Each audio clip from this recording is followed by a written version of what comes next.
welcome to Dispatches TV. I'm joined by Chris Button from this amazing company behind us, Spitfires.com. Now you can see what's behind me. It's a Spitfire Mark 9. So Chris, you work for this incredible company. Firstly, tell me about what you do and we can get on to the amazing history of this aircraft. Yeah, so I'm part of a volunteer scheme who help to sort of run the company and keep the aircraft flying.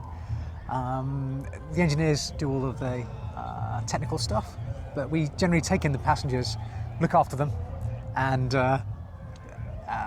suit them up, take them through the safety briefs, answer any questions they might have, look after them, look after the family, strap them in, and hand them over to the pilots. Go and have some fun, and then bring them out and sort of enjoy the moment with them, and look after the family, which is an incredibly human thing to do. It's lovely. I must admit, for some people, it might be slightly worrying when you strap your loved one into the back of a 85-year-old aircraft and go, have fun.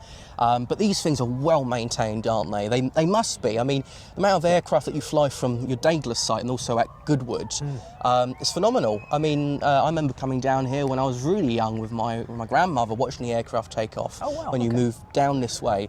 And, you know, it's really admirable what you do volunteering for the company and keeping these birds alive and looking after the families. But with this being a Spitfire Mark 9, this would have seen some quite amazing wartime history and experience as well. So walk me through that a little bit. You know, where was this aircraft from? You know, its history. Was it sold after the war or what? So it's built in 1944 at Castle Bromwich. It's had wartime service. It was sold in 1948 and ended up in South Africa. That period of its life is not particularly well known, but it's believed it had a pretty serious accident at some point. And then it was found in a scrapyard in 1981 and rescued, and then gradually restored into what you see now, and flew again in about 2011, I believe it was, and it's been with the company ever since. Fantastic. And I mean, obviously, I presume it wasn't built as a twin-seater. No. Obviously, it would have been a single-seater, fighter aircraft. Yes. And that's been adapted, obviously, to allow passengers to go in the back and experience, the flight of a Spitfire. Yeah. Because I can't remember the training of the Second World War aircrafts, but I don't think they had double-seaters for training. I think it was very much classroom-based, and up you go, boys, have fun. And quite a lot of the time, I think there was a few accidents, especially during the height of the Battle of Britain. Some of the the pilots had little to no experience in flight. But of course, it was defence of the UK, it was defence of England, our fatherland, our motherland, for king and country. So it's really incredible. And obviously, this weekend we're here at the Lee Victory Festival, celebrating the end of the Second World War, VE Day and VJ Day, which is the 80th anniversary this year. So it's quite special to be here, I think, especially with the backdrop of these incredible aircraft. Obviously, a Merlin engine inside. Yes. I bet that takes a lot to keep going. So these aircraft are immaculate, is the only word you can use. Every morning and pretty much every flight, they are just constantly maintained to a level that's far higher than there's ever been in this history before. They are pretty much the racing cars of the sky. Every last little thing is poured over, every detail, and the standards are impeccable, and they are looked after to sort of the highest possible standards. They have to be, don't they? Yeah, they are. And I mean, you say they're 80 years old. Yeah, they are. But they are, maintained to a standard that's far higher than they've ever had. So it's when you do get these questions from various family members and even some passengers, and you're just honest with them that the very highest standards are taken even further. They are incredible, and to work here on a voluntary basis, you learn so much. Yeah, I must admit, I've done some volunteering in my time, and now being an up-and-coming historian and also running a magazine and also this, it provides some real great opportunities to meet people like yourself, Chris, and also experience the testament of what British aviation history is. Absolutely. And this aircraft, amongst with the Hurricane, which is just off the side of the camera, and we've got another aircraft going out to taxi for the air show this weekend. It is very much a testament to the British history of aviation and to think what this aircraft would have potentially done during the Second World War. Yeah. Obviously, admittedly, towards the end in 1944, 1945. Yeah. It would have been flying sorties every minute of every hour. So it's really, really nice to see, and you do some fantastic work. And what we'll do is we'll have a little bit of a mooch around the aircraft, and we'll hop up into the cockpit, and Chris will show us a little bit inside. But what you can do is you can go to this company here, Spitfires.com, and you can book your own historic flight up in one of these Spitfires, and you have a few to choose from. I believe you can have 2 of them up with you in a sortie type of way, and also your family can go up in a little civilian aircraft as well and experience it with you, which is fantastic. So what we'll do is we'll have a nip round to the cockpit now and we'll have a look round. So Chris, we've climbed aboard. Well, you're on the ring at the minute. I'm behind my colleague Ian. We're having a bit of a chin wag. So have a look inside the cockpit. That's quite a complicated system in there, isn't it? Yes.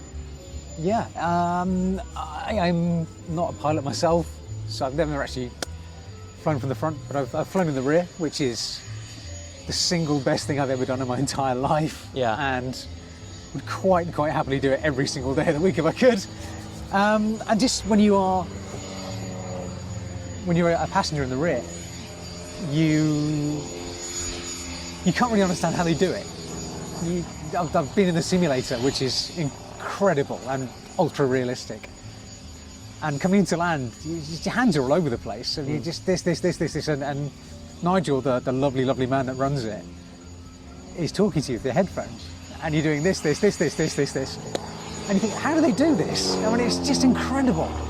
And all of the levers and the switches and the trim and all the rest of it, it's almost altering by the second, and I guess it becomes second nature after a while. But certainly when you're flying in the rear of this, you're just looking around and everything's moving. You're going, how do they do this? And the feeling of being up within this aircraft must just be absolutely phenomenal. It's the best thing I've ever done.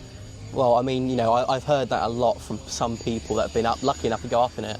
And just I think it's also the feeling of importance, because you're in a historic aircraft. 85 years ago during the Battle of Britain, this aircraft or similar aircraft would have had different fates. You're obviously lucky having a joyride in it. Yeah. But obviously in 1940, during the height of the Battle of Britain, some of these poor young men, these chaps, never came home. Yeah. And as I said to you earlier about the aviation history, just even this backdrop right now is fantastic. Yes. So I'm really glad that you've given us the opportunity to interview you and show off this incredible aircraft by Spitfires.com. So what we'll do is we'll go around the other side and we'll have a bit of a look at the other side of the aircraft. Yeah, sure. It's just as a closer. I'm lucky enough to have a day job that I love, which is operations.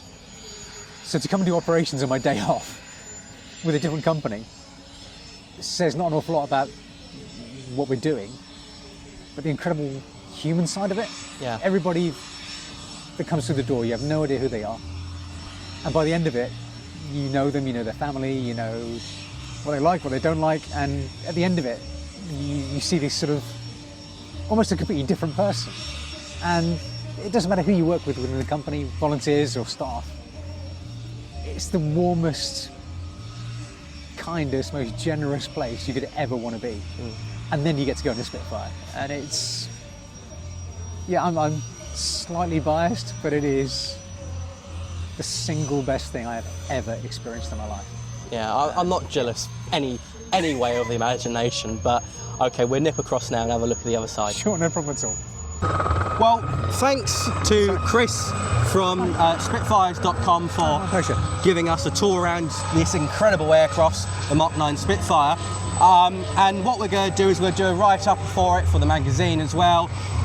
So a huge thanks to you. So first of all, let's have one of those. Anytime. Thank you. Anytime. And you do some great work. So honestly, you should be proud of yourself, and the company should be really proud of yourselves. It's just the company that does it. And Yeah. the people that work there, they're all, I'm a tiny part of something that's really special, and it's all them. But you help the machine run smoothly. So I will do.